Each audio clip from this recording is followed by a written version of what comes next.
In a small town, there lived a weaver named Rahim. He made beautiful cloth. His work was famous. But Rahim had a problem. He was lazy. Every morning, he would say, "I will start work soon." But soon never came. Week after week, his cloth remained unfinished. One day, a customer came to his shop. "I need a new cloth by Friday," the customer said. "Don't worry," said Rahim. "I will do it." But Rahim did not start. He kept delaying. He was beating around the bush.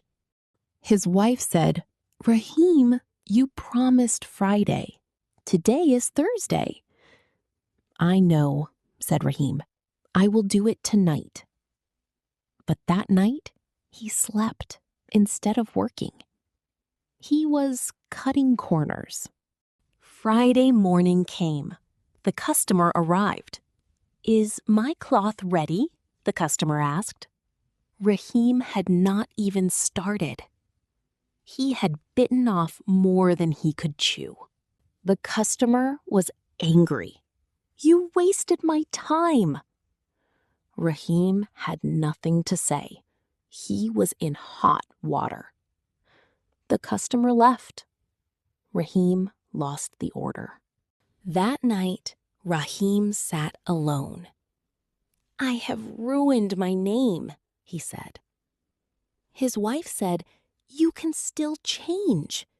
Tomorrow, start fresh. Do not delay." Rahim nodded. "You are right. I need to pull myself together." The next morning, he woke up early. He started work at sunrise. He worked all day without stopping. By evening, the cloth was finished. It was beautiful, perfect. The customer returned 1 week later. "I heard you finished the cloth," the customer said. "Yes," said Rahim. "It is ready, and it is my best work." The customer looked at the cloth.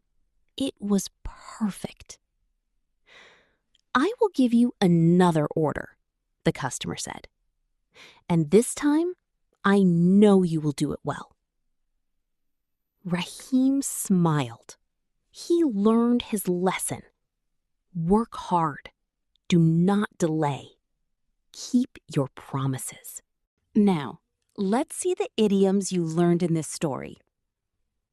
Number 1, beat around the bush, meaning to avoid talking directly about something.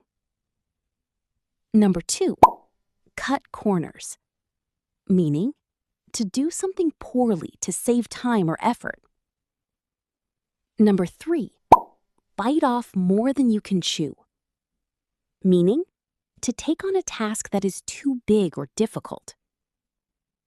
Number 4, in hot water, meaning to be in trouble or difficulty.